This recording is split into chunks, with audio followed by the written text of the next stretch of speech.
दोस्तों नमस्कार। ये है मार्गदर्शन फॉर सिविल सर्विसेज। मैं अनुराग चौधरी। दोस्तों सिविल सेवा परीक्षा में सामान्य अध्ययन के अंतर्गत भारतीय इतिहास का मध्यकालीन भारत का इतिहास बहुत ही महत्वपूर्ण भाग है और इससे कई सारे प्रश्न भी पूछे जाते हैं। इसी क्रम में आज की वीडियो में प्रस्तुत है समसामयिक घटना चक्र द्वारा प्रकाशित जीएस पॉइंटर के अंतर्गत मध्यकालीन भारत के इतिहास का पहला भाग। इसमें उन महत्वपूर्ण प्रश्नों को कवर किया गया है जो या तो परीक्षाओं में पूछे गए हैं या आगामी परीक्षाओं के लिए संभावित हैं। तो आइए शुरू करते हैं आज का वीडियो, मध्यकालीन भारतीय इतिहास। दोस्तों सबसे पहला जो खंड है इसमें हम देखेंगे भारत पर मुस्लिम आक्रमण, इससे संबंधित महत्वपूर्ण प्रश्न। तो पहला प्रश्न है, पैगंबर हजरत मोहम्मद का जन्म कब हुआ था? तो दोस्तों पैगंबर हजरत मोहम्मद का जन्म 570 ईस्वी में हुआ था। मोहम्मद साहब की मृत्यु 632 ईस्वी में हुई थी। मक्का कहाँ स्थित है? तो मक्का सऊदी अरब में स्थित है। और हिंद की जनता के संदर्भ में हिंदू शब्द का प्रथम बार प्रयोग किसने किया था? हिंद या भारत की जनता के संदर्भ में हिंदू शब्द का पहली बार प्रयोग अरबों ने किया था। भारत पर पहला मुस्लिम आक्रमण कब हुआ था? तो भारत पर पहला मुस्लिम आक्रमण 711 ईस्वी में हुआ था। और मोहम्मद बिन कासिम द्वारा सिंध की विजय कब हुई थी? तो मोहम्मद बिन कासिम ने सिंध पर आक्रमण और उस पर विजय 712 ईस्वी में की थी। भारत में प्रथम मुस्लिम आक्रमणकारी कौन था? तो ये था मोहम्मद बिन कासिम। और ये अरबों द्वारा, ये अरब प्रदेश, अरब देश का था मोहम्मद बिन कासिम, और उसने सिंध पर विजय 712 ईस्वी में की थी। गजनी राजवंश का संस्थापक था? तो दोस्तों गजनी राजवंश का संस्थापक अल्पतगीन था। अल्पतगीन ये गजनी राजवंश का संस्थापक था। चंदेल शासक महमूद गजनवी से पराजित नहीं हुआ था? तो कौन सा चंदेल शासक महमूद गजनवी से पराजित नहीं हुआ था? ये विद्याधर था। विद्याधर चंदेल शासक था जो कि महमूद गजनवी से पराजित नहीं हुआ था। अगला प्रश्न कथन कारण से संबंधित है। कथन है महमूद गजनी ने भारत पर 17 बार आक्रमण किया। कारण है कि वह भारत में अस्थाई मुस्लिम शासन की स्थापना करना चाहता था। तो दोस्तों ए सही है लेकिन आर गलत है। महमूद गजनवी का दरबारी इतिहासकार कौन था? तो उतबी, याद रखिएगा, उतबी महमूद गजनवी का दरबारी इतिहासकार था। शाहनामा का लेखक फिरदौसी किससे संबंधित था? शाहनामा का लेखक फिरदौसी जो था वो महमूद गजनवी के दरबार से संबंधित था। महमूद गजनवी के साथ भारत आने वाला प्रसिद्ध इतिहासकार और मुस्लिम विद्वान कौन था? बहुत ही महत्वपूर्ण प्रश्न है दोस्तों। महमूद गजनवी के साथ भारत आने वाला प्रसिद्ध इतिहासकार और मुस्लिम विद्वान अलबरूनी था। अलबरूनी भारत में 11वीं शताब्दी में आया था। और अलबरूनी के संबंध में सत्य कथन है कि यह एक धर्मनिरपेक्ष लेखक नहीं था। उसका ग्रंथ उस समय के जीवंत भारत से प्रभावित था। वह संस्कृत का विद्वान था और त्रिकोणमिति का विशेषज्ञ था। ये सभी अलबरूनी के विषय में सत्य कथन है। अगला प्रश्न है दोस्तों अलबरूनी से ही संबंधित, पुराणों का अध्ययन करने वाला प्रथम मुसलमान कौन था? तो ये था अलबरूनी, जिसने कि पुराणों का सबसे पहले अध्ययन किया था। एक तरफ संस्कृत मुद्रा लेख तथा के साथ चांदी के सिक्के किसने निर्गत किए थे? तो एक तरफ संस्कृत मुद्रा लेख के साथ चांदी के सिक्के महमूद गजनवी ने निर्गत किए थे। मध्य एशिया का वह शासक जिसने 1192 में उत्तर भारत को जीता, तो ये था शिहाबुद्दीन मोहम्मद गोरी। शिहाबुद्दीन मोहम्मद गोरी ये मध्य एशिया का शासक था जिसने 1192 ईस्वी में उत्तर भारत को जीता था। अगला प्रश्न देखते हैं दोस्तों, मोहम्मद गोरी को सर्वप्रथम किसने पराजित किया था? तो मोहम्मद गोरी को सबसे पहले भीम द्वितीय अथवा मूलराज द्वितीय द्वारा पराजित किया गया था। मोहम्मद गोरी ने जयचंद को कहाँ पराजित किया था? चंदावर के युद्ध 1194 ईस्वी में मोहम्मद गोरी ने जयचंद को पराजित किया था। और अगला प्रश्न है, वह युद्ध जिसमें भारत में मुस्लिम शक्ति की स्थापना हुई थी, ये था तराइन का द्वितीय युद्ध। तराइन का द्वितीय युद्ध, इस युद्ध में भारत में मुस्लिम शक्ति की स्थापना हुई थी। भारत पर आक्रमण करने वाले व्यक्तियों का सही क्रम क्या है? तो सबसे पहले महमूद गजनवी, दूसरे स्थान पर मोहम्मद गोरी, फिर चंगेज खां और उसके बाद तैमूर। तो ये भारत पर आक्रमण करने वाले व्यक्तियों का सही क्रम है। वह मुस्लिम शासक जिसके सिक्कों पर देवी लक्ष्मी की आकृति बनी है, वो मोहम्मद गोरी था। भारत में मोहम्मद गोरी ने प्रथम अक्ता किसे प्रदान किया था? तो ये भी बहुत ही महत्वपूर्ण और परीक्षाओं की दृष्टि से संभावित है। भारत में मोहम्मद गोरी ने प्रथम अक्ता कुतुबुद्दीन ऐबक को प्रदान किया था। और मोहम्मद गोरी जिसने बंगाल और बिहार पर विजय प्राप्त की थी, वो क्या था? तो दोस्तों वो बख्तियार खिलजी का दास था। मोहम्मद गोरी जिसने बंगाल और बिहार पर विजय प्राप्त की थी। अब आइए दिल्ली सल्तनत से संबंधित महत्वपूर्ण प्रश्नों को देखते हैं। इसमें सबसे पहले हम गुलाम वंश से संबंधित प्रश्न देखेंगे। गुलाम वंश का संस्थापक कौन था? तो ये था कुतुबुद्दीन ऐबक। और दिल्ली सल्तनत का वह सुल्तान जिसे लाख बख्श के नाम से जाना जाता है, ये कुतुबुद्दीन ऐबक था। दोस्तों गुलाम वंश का संस्थापक कुतुबुद्दीन ऐबक था और इसे लाख बख्श के नाम से भी जाना जाता है। कुतुबुद्दीन ऐबक द्वारा बनवाया गया 2.5 दिन का झोपड़ा क्या है? तो ये एक मस्जिद है। और प्रसिद्ध कुतुब मीनार के निर्माण में किसने योगदान दिया? कुतुबुद्दीन ऐबक, इल्तुतमिश और फिरोज शाह तुगलक ने। तो कुतुब मीनार के निर्माण का कार्य प्रारंभ जो था वो कुतुबुद्दीन ऐबक ने करवाया, इल्तुतमिश ने इसे पूरा करवाया और फिरोज शाह तुगलक ने भी इसमें कुछ निर्माण कार्य कराया है। कुतुबुद्दीन ऐबक की राजधानी क्या थी? तो उसकी राजधानी लाहौर थी। और सुल्तान कुतुबुद्दीन ऐबक की मृत्यु कब हुई थी? चौगान की क्रीड़ा के दौरान घोड़े से गिरने के पश्चात कुतुबुद्दीन ऐबक की मृत्यु हुई थी। अगला प्रश्न है, दिल्ली को सल्तनत की राजधानी के रूप में किसने स्थापित किया था? ये था दोस्तों इल्तुतमिश। इल्तुतमिश जो था उसने दिल्ली को सल्तनत की राजधानी के रूप में स्थापित किया। और दिल्ली का वह प्रथम सुल्तान जिसने नियमित सिक्के जारी किए और दिल्ली को अपने साम्राज्य की राजधानी घोषित किया, वो इल्तुतमिश था। और देखिए दिल्ली का प्रथम मुस्लिम शासक, दिल्ली का प्रथम मुस्लिम शासक इल्तुतमिश था। और गुलामों का गुलाम किसे कहा गया है?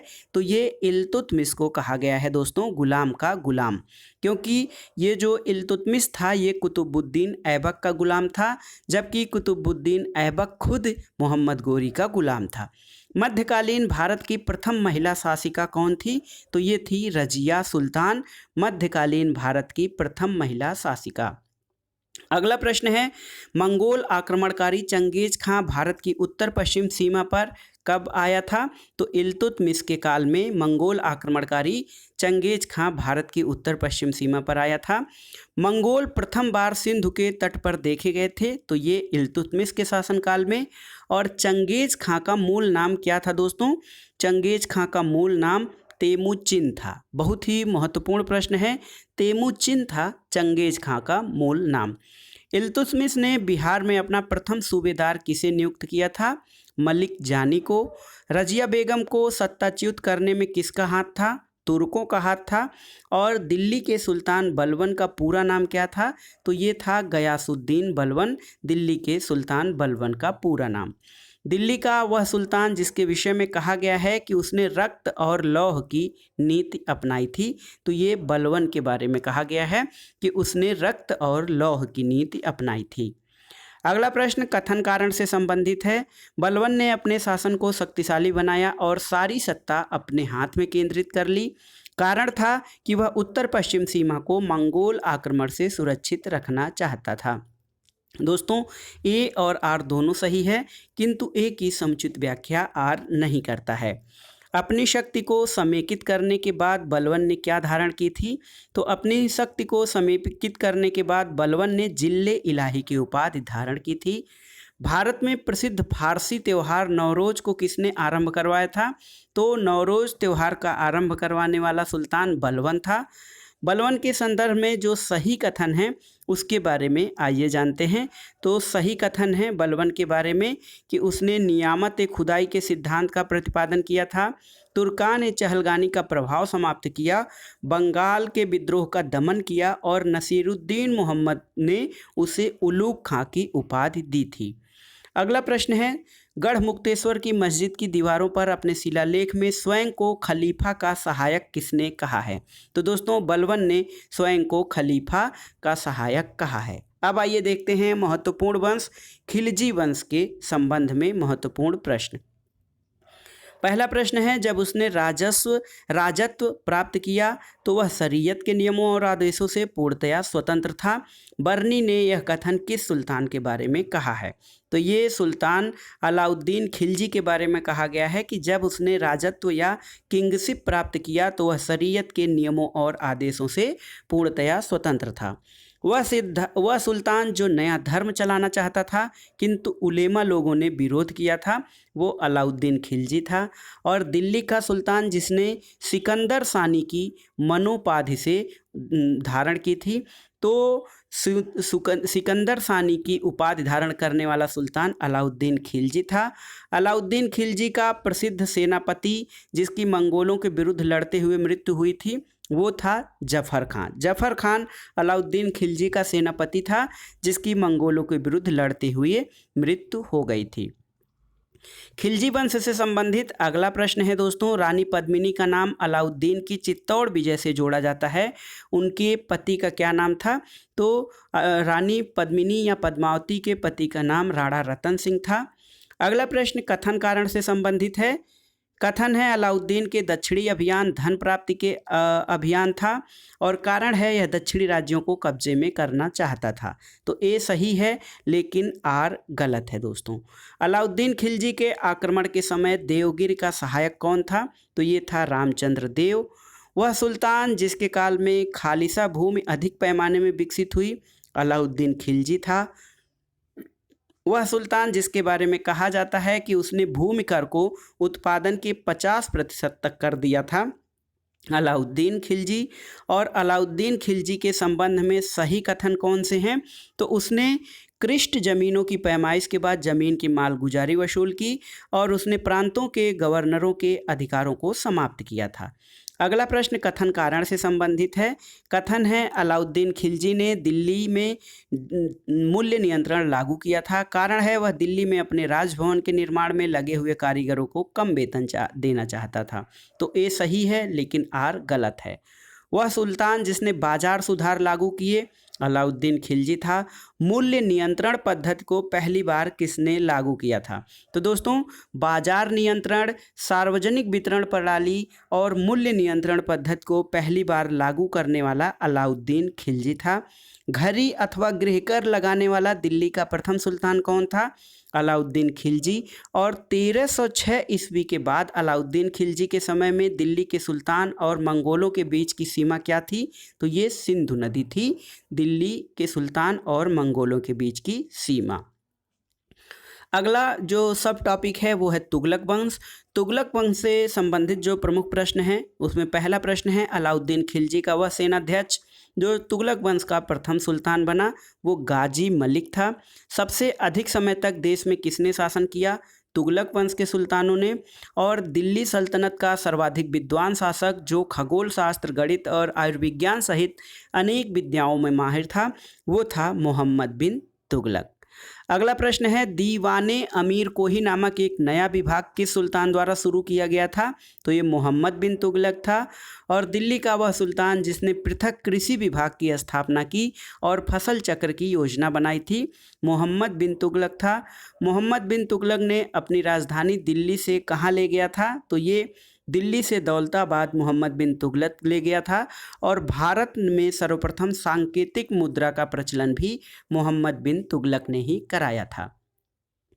अगला प्रश्न कथन कारण से संबंधित है।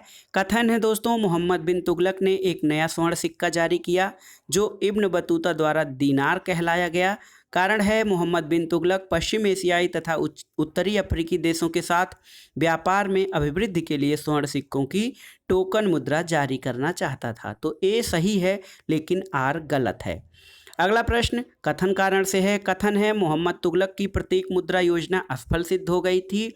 कारण है कि मोहम्मद तुगलक का मुद्रा निर्गमन पर उचित नियंत्रण नहीं था। तो ए और आर दोनों सही हैं और आर ए की सही व्याख्या करता है। अगला प्रश्न है मूर देश का यात्री इब्न बतूता भारत आया था। तो इब्न बतूता दोस्तों मोरक्को का निवासी था। ये किसके शासनकाल में? तो ये मोहम्मद बिन तुगलक के शासनकाल में भारत आया था। सल्तनत काल में डाक व्यवस्था का विस्तृत विवरण कहाँ दिया गया है? तो इब्न बतूता ने अपने जो विवरण में डाक व्यवस्था का विस्तृत विवरण दिया है। होली त्यौहार के सार्वजनिक उत्सव में भाग लेने वाला दिल्ली का प्रथम सुल्तान कौन था? ये मोहम्मद बिन तुगलक था। और वह शासक जिसकी मृत्यु पर इतिहासकार बदायूनी ने कहा था कि सुल्तान को अपनी प्रजा से और प्रजा को सुल्तान से मुक्ति मिल गई। तो मोहम्मद बिन तुगलक की मृत्यु पर बदायूनी ने कहा था कि सुल्तान को अपनी प्रजा से और प्रजा को राजा से मुक्ति मिली। वह सुल्तान जिसने बेरोजगारों को रोजगार दिलवाया फिरोज तुगलक था। और दिल्ली का वह सुल्तान जिसने बेरोजगारों के सहायतार्थ रोजगार कार्यालय की स्थापना की थी फिरोज शाह तुगलक था। अगला प्रश्न दिल्ली का सुल्तान जो दान दक्षिणा के बारे में काफ़ी ध्यान रखता था और इसके लिए एक दीवाने खैरात विभाग स्थापित किया था फिरोज तुगलक ने। और वह सुल्तान जिसके दरबार में सबसे अधिक गुलाम थे फिरोज तुगलक था। दोस्तों मध्यकालीन भारतीय राजाओं के संदर्भ में सही कथन बताना है। तो इसमें सही कथन जो है बलवन ने पहले एक अलग आरिज विभाग स्थापित किया था। अलाउद्दीन ने अपनी सेना के घोड़ों को दागने की पद्धति शुरू की थी।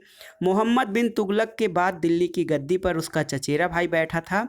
और फिरोज तुगलक ने गुलामों का एक अलग विभाग स्थापित किया था। तो दिल्ली के शासकों के संबंध में ये सभी कथन सही थे। अगला प्रश्न देखते हैं दोस्तों। अगला प्रश्न है सर्वप्रथम लोक निर्माण विभाग यानी PWD विभाग की स्थापना फिरोज शाह तुगलक ने की थी। और दिल्ली का वह सुल्तान जो भारत में नहरों के सबसे बड़े जाल का निर्माण के लिए प्रसिद्ध है और सिंचाई कर लगाने के लिए हक के सर्व अथवा सिंचाई कर लगाने वाला प्रथम सुल्तान वो फिरोज शाह तुगलक था। दिल्ली का वह सुल्तान जिसने ब्राह्मणों पर भी जजिया कर लगाया था फिरोज तुगलक था। मोहम्मद बिन तुगलक, फिरोज तुगलक, सिकंदर लोदी और शेरशाह सूरी में से वह सुल्तान जिसने फलों की गुणवत्ता सुधारने के लिए उपाय किए थे फिरोज तुगलक था। दोस्तों टोपरा और मेरठ से 2 अशोक स्तंभ दिल्ली कौन लाया था? तो ये फिरोज शाह तुगलक था जिसने टोपरा और मेरठ से 2 अशोक स्तंभ दिल्ली में स्थापित किए थे। दिल्ली का वह सुल्तान जिसने इस उद्देश्य से एक अनुवाद विभाग की स्थापना की कि उससे दोनों संप्रदाय के लोगों में एक दूसरे के विचारों की समझ बेहतर हो सकेगी फिरोज शाह तुगलक था। राज्य के खर्च पर हज की व्यवस्था करने वाला पहला शासक फिरोज शाह तुगलक था। और दारुल सफ़ा जो था दोस्तों एक खैराती अस्पताल था जिसे कि फिरोज शाह तुगलक द्वारा स्थापित किया गया था। दिल्ली सल्तनत के तुगलक राजवंश का अंतिम शासक कौन था? नासिरुद्दीन मोहम्मद। नसीरुद्दीन मोहम्मद जो था दिल्ली सल्तनत के तुगलक वंश का अंतिम शासक था। वह शासक जिसके शासनकाल में तैमूर ने भारत पर आक्रमण किया था नसीरुद्दीन मोहम्मद था। और तैमूर लंग ने भारत पर 1398 ईस्वी में आक्रमण किया था। तैमूर के आक्रमण के बाद भारत में किस वंश का राज्य स्थापित हुआ था? तो ये सैयद वंश का स्थापना हुई थी तैमूर के आक्रमण के बाद। अब आइए देखते हैं लोदी वंश से संबंधित महत्वपूर्ण प्रश्न। दोस्तों खिलजी, तुगलक, सैयद और लोदी शासकों में से अफगान मूल के शासक कौन थे? तो अफगान मूल के शासक लोदी शासक जो थे वो अफगान मूल के शासक थे। दिल्ली की राजगद्दी पर अफगान शासकों का सही क्रम क्या है? तो सबसे पहले बहलोल खान लोदी, सिकंदर लोदी, इब्राहिम लोदी, ये दिल्ली के राजगद्दी पर बैठने वाले अफगान शासकों का सही क्रम क्या है? सही क्रम था। महाराणा सांगा ने इब्राहिम लोदी को कहाँ परास्त किया था? खतौली के युद्ध में। वह मध्ययुगीन सुल्तान जिसने आगरा शहर की नींव डालने और उसे सल्तनत की राजधानी बनाने का श्रेय जाता है तो सिकंदर लोदी। सिकंदर लोदी ने आगरा की स्थापना की थी और उसे सल्तनत की राजधानी बनाया था। अगला प्रश्न है, गुलरूखी उपनाम से अपनी कविताएं किसने लिखी थी? सिकंदर लोदी ने। और अन्न के ऊपर कर समाप्त करने के लिए कौन जाना जाता है? सिकंदर लोदी। दिल्ली पर शासन करने वाले वंशों का सही क्रम क्या है? तो आपको याद रखना चाहिए दोस्तों, गुलाम, खिलजी, तुगलक, सैयद, लोदी। ये दिल्ली पर शासन करने वाले वंशों का सही क्रम है। पहले गुलाम, फिर खिलजी वंश, तुगलक वंश, सैयद वंश और लोदी वंश। अगला प्रश्न है, बलवन, इल्तुतमिश, कुतुबुद्दीन ऐबक तथा इब्राहिम लोदी में से वह शासक जो गुलाम वंश का नहीं था? ये इब्राहिम लोदी था जो गुलाम वंश का शासक नहीं था। अब आइए देखते हैं विजयनगर साम्राज्य से संबंधित महत्वपूर्ण प्रश्न। विजयनगर राज्य की स्थापना किसने की थी? हरिहर और बुक्का ने। अपनी मधुरा विजय कृति में अपने पति के विजय के अभियानों का वर्णन करने वाली कवित्री कौन थी? ये गंगा देवी थी। विजयनगर का वह शासक जिसने बहमनियों से गोवा को छीना था? ये हरिहर द्वितीय था दोस्तों। और सही कथन आपको बताना है। सही कथन है, पहला सही कथन है कि नरसिंह सालू ने संगम वंश का अंत किया और उसने राज सिंहासन छीनकर सालू वंश का प्रारंभ किया था। वीर नरसिंह ने अंतिम सालू शासक को गद्दी से उतारकर राज सिंहासन छीना था। वीर नरसिंह के उत्तरवर्ती उनके अनुज कृष्णदेव राय थे और कृष्णदेव राय के उत्तरवर्ती उनके अर्ध भाई अच्युत देव राय थे। तो ये सभी कथन सही हैं। विजयनगर के राजा कृष्णदेव राय ने गोलकुंडा का युद्ध किस राजा से लड़ा था? तो ये कुली कुतुब शाह था। कुली कुतुब शाह से कृष्णदेव राय ने गोलकुंडा का युद्ध लड़ा था। कृष्णदेव राय के दरबार में अष्टदिग्गज कौन थे? तो ये 8 तेलुगु कवि थे जिन्हें अष्टदिग्गज कहा जाता था। अगला प्रश्न, कुछ ऑप्शन है, कृष्णदेव राय, राजेंद्र चोल, हरिहर तथा बुक्का में से वह जिसे आंध्र भोज कहा जाता है? तो आंध्र भोज कृष्णदेव राय को कहा जाता है। विजयनगर शासक कृष्णदेव राय के अधीन स्वर्ण युग किसका था? तो तेलुगु साहित्य का स्वर्ण युग माना जाता है कृष्णदेव राय का जो शासनकाल है। कृष्णदेव राय ने स्थापना की थी नागलापुर नगर की। और विजयनगर का प्रसिद्ध हजारा मंदिर निर्मित हुआ था कृष्णदेव राय के शासनकाल में। विजयनगर का प्रसिद्ध हजारा मंदिर निर्मित हुआ था। अब्दुल रज्जाक विजयनगर कब आया था? देवराय द्वितीय के शासनकाल में। निकोलो कोंटी इटली का एक यात्री था जिसने देवराय प्रथम के विजयनगर साम्राज्य की यात्रा की थी। अगला प्रश्न है, वैदिक ग्रंथों के भाष्यकार सायण को आश्रय किसका प्राप्त था? विजयनगर साम्राज्य के राजाओं का आश्रय वैदिक ग्रंथों के भाष्यकार सायण को प्राप्त था। अगला प्रश्न आइए देखते हैं दोस्तों, जो विजयनगर साम्राज्य है उससे संबंधित। तो 1565 में कौन सा प्रसिद्ध युद्ध हुआ था? तो ये था तालीकोटा का युद्ध जो कि 1565 में हुआ था। तालीकोटा का युद्ध किसके बीच लड़ा गया था? विजयनगर और बीजापुर, अहमदनगर तथा गोलकुंडा की संयुक्त सेनाओं के बीच तालीकोटा का युद्ध लड़ा गया था जो कि 1565 में लड़ा गया था। जब राजा बोडियार ने मैसूर राज्य की स्थापना की तब विजयनगर साम्राज्य का शासक कौन था? ये था वेंकट द्वितीय। और विजयनगर साम्राज्य की वित्तीय व्यवस्था की मुख्य विशेषता क्या थी? तो ये था भू राजस्व। विजयनगर के शासक कृष्णदेव की कराधान व्यवस्था से संबंधित सही कथन क्या है? दोस्तों, भूमि की गुणवत्ता के आधार पर भू राजस्व की दर नियत होती थी। कारखानों के निजी स्वामी एक औद्योगिक कर देते थे। ये विजयनगर के शासक कृष्णदेव राय के कराधान व्यवस्था से संबंधित सही कथन है। वह स्थान जहाँ के खंडहर विजयनगर की प्राचीन राजधानी का प्रतिनिधित्व करते हैं वो है हम्पी। विजयनगर का शासक जिसने चीन के सम्राट के पास अपना राजदूत भेजा था बुक्का प्रथम था। और प्रसिद्ध विजय विट्ठल मंदिर जिसके 56 तक्षित स्तंभ संगीतमय स्वर निकलते हैं कहाँ स्थित है? तो दोस्तों ये हम्पी में स्थित है। हम्पी वर्तमान कर्नाटक में स्थित है दोस्तों। अब आइए दिल्ली सल्तनत के प्रशासन से संबंधित महत्वपूर्ण प्रश्न देखते हैं। इतिहासकार बर्नी ने दिल्ली के सुल्तानों के अधीन भारत में शासन को वास्तव में इस्लामी नहीं माना था क्योंकि अधिकतर आबादी इस्लाम का अनुसरण नहीं करती थी। इसलिए बर्नी ने दिल्ली के सुल्तानों के अधीन भारत में शासन को वास्तव में इस्लामी शासन नहीं माना था। सल्तनत काल के अधिकांश अमीर और सुल्तान कहाँ के थे? तो ये तुर्क वर्ग के थे। और सुमेलित करना है दोस्तों, अगला जो क्वेश्चन है वो सुमेलित करना है। दीवाने बंदगान फिरोज शाह तुगलक, दीवाने मुस्तखराज अलाउद्दीन, दीवाने कोही मोहम्मद तुगलक और दीवाने अर्ज की स्थापना बलबन ने की थी। दोस्तों, दीवाने मुस्तखराज अलाउद्दीन खिलजी के समय में ये राजस्व विभाग था। दीवाने अमीर कोही मोहम्मद बिन तुगलक के द्वारा इसकी स्थापना की गई थी, ये कृषि विभाग था। दीवाने खैरात फिरोज तुगलक ने स्थापित किया था, जो कि दान विभाग था। और दीवाने रियासत अलाउद्दीन खिलजी द्वारा बाजार नियंत्रण के लिए स्थापित किया जाने वाला विभाग था। अगला प्रश्न भी सुमेलन से संबंधित है।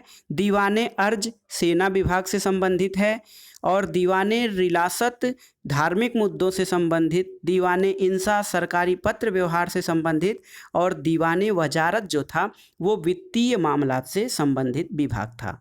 वह राजवंश जिसके अंतर्गत विजारत का चरमोत्कर्ष हुआ तो ये तुगलक राजवंश था, जिसके अंतर्गत विजारत का चरमोत्कर्ष हुआ था। भूमि उत्पाद पर लगने वाले कर को क्या इंगित करता है? खराज, उस्र और मुक्तई, ये जो हैं भूमि उत्पाद पर लगने वाले कर को इंगित करता है। भारत का मध्यकालीन शासक जिसने इक्ता व्यवस्था प्रारंभ की थी, तो इक्ता व्यवस्था प्रारंभ करने वाला इल्तुतमिश था। भू राजस्व का सर्वोच्च ग्रामीण अधिकारी सल्तनत काल में कौन होता था? तो ये चौधरी होता था, भू राजस्व का सर्वोच्च ग्रामीण अधिकारी। सर्व नामक कर किस पर लगाया जाता था? तो सिंचाई कर को सर्व कर कहा जाता था। जवाबित का संबंध किससे था? राज्य कानून से। हदीस क्या है? तो दोस्तों, हदीस इस्लामिक कानून है। सल्तनत काल में फवाजिल का अर्थ क्या होता था? तो इक्तादारों द्वारा सरकारी खजाने में जमा की जाने वाली अतिरिक्त राशि को सल्तनत काल में फवाजिल कहा जाता था। सल्तनत काल की दो प्रमुख मुद्राएं कौन सी थीं? जीतल और टंका। टंका नामक चांदी का सिक्का किसने चलाया था? इल्तुतमिश ने टंका नामक चांदी का सिक्का चलाया था। और सल्तनत काल के सिक्के टंका, ससगनी और जीतल क्या थे? तो टंका चांदी का था और ससगनी और जीतल ये तांबे के सिक्के थे। बगदाद के अंतिम खलीफा का नाम सर्वप्रथम किस पर अंकित हुआ? अलाउद्दीन मसूद शाह के सिक्कों पर बगदाद के अंतिम खलीफा का नाम सबसे पहले अंकित हुआ था। अब आइए दिल्ली सल्तनत के कला और स्थापत्य पर प्रकाश डालते हैं। जो प्रमुख प्रश्न हैं वो इस प्रकार हैं। अलाई दरवाज़ा का निर्माण किसने करवाया था? अलाउद्दीन खिलजी ने। कुतुबुद्दीन ऐबक, इल्तुतमिश, अलाउद्दीन खिलजी और फिरोज शाह तुगलक में से किसने कुतुब मीनार के निर्माण में योगदान नहीं दिया? तो अलाउद्दीन खिलजी ने कुतुब मीनार के निर्माण में योगदान नहीं दिया, जबकि कुतुबुद्दीन ऐबक, इल्तुतमिश और फिरोज शाह तुगलक ने कुतुब मीनार के निर्माण में योगदान दिया है। अगला प्रश्न है, वह सुल्तान जिसने कुतुब मीनार की 5वीं मंजिल का निर्माण कराया? फिरोज शाह तुगलक था। और भारत में प्रथम मकबरा जो शुद्ध इस्लामी शैली में निर्मित हुआ है वो बलबन का मकबरा है। अगला प्रश्न जो है दोस्तों वो है स्थापत्य और नगरों के निर्माण का सही कालक्रम क्या है? तो पहले स्थान पर कुतुब मीनार, फिर तुगलकाबाद, लोधी गार्डन और फतेहपुर सीकरी। कीर्ति स्तंभ प्रशस्ति के रचयिता कौन थे? तो दोस्तों अभिकवि जो हैं वो हैं कीर्ति स्तंभ प्रशस्ति के रचयिता। चित्तौड़ का कीर्ति स्तंभ किसके शासनकाल में निर्मित हुआ था? तो चित्तौड़ का प्रसिद्ध कीर्ति स्तंभ राणा कुंभा के शासनकाल में निर्मित हुआ था। अगला प्रश्न देखते हैं, सुमेलित करना है। दिल्ली कुवत्तुल इस्लाम मस्जिद जो है वो दिल्ली में स्थित है। अटाला मस्जिद जौनपुर में, मालवा में जहाज महल है और गुलबर्गा यहाँ पर जामा मस्जिद स्थित है। अब आइए देखते हैं वास्तुशैली और संबद्ध राजवंश। मेहराब की निचली सतह पर कमकल की झालर ये खिलजी वंश के स्थापत्य का विशेषता है। अष्टभुजी मकबरों का उदय तुगलक वंश। स्तंभों में बोदी गोई का प्रयोग विजयनगर और झुकी हुई दीवारों के साथ विशाल मुख्य द्वार ये सरकी राजवंश के स्थापत्य की प्रमुख वास्तुशैली है। अब आइए देखते हैं दोस्तों दिल्ली सल्तनत के साहित्य से संबंधित महत्वपूर्ण प्रश्न। किताबुल हिंद की रचना किस लेखक ने की थी? तो अलबरूनी ने किताबुल हिंद की रचना की थी। तूतिए हिंद अमीर खुसरो का जन्म कहाँ हुआ था? तो ये कासगंज के पटियाली नामक स्थान पर तूतिए हिंद अमीर खुसरो का जन्म हुआ था।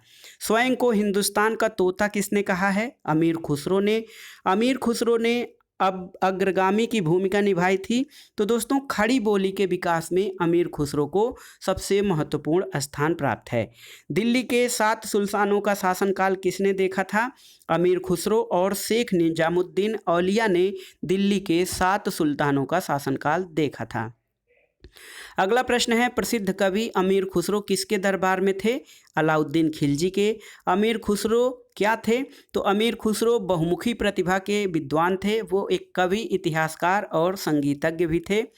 नई फारसी काव्य शैली, सबके हिंदी अथवा हिंदुस्तानी शैली के जन्मदाता अमीर खुसरो को माना जाता है। अगला प्रश्न, कुछ ऑप्शन है। अमीर खुसरो, मलिक मोहम्मद जायसी, कबीर तथा अब्दुल रहीम खान खाना में से वह जो हिंदी खड़ी बोली का जनक माना जाता है वो अमीर खुसरो है। हिंदी और फारसी दोनों भाषाओं का विद्वान कौन था? अमीर खुसरो हिंदी और फारसी दोनों भाषाओं का विद्वान माना जाता है।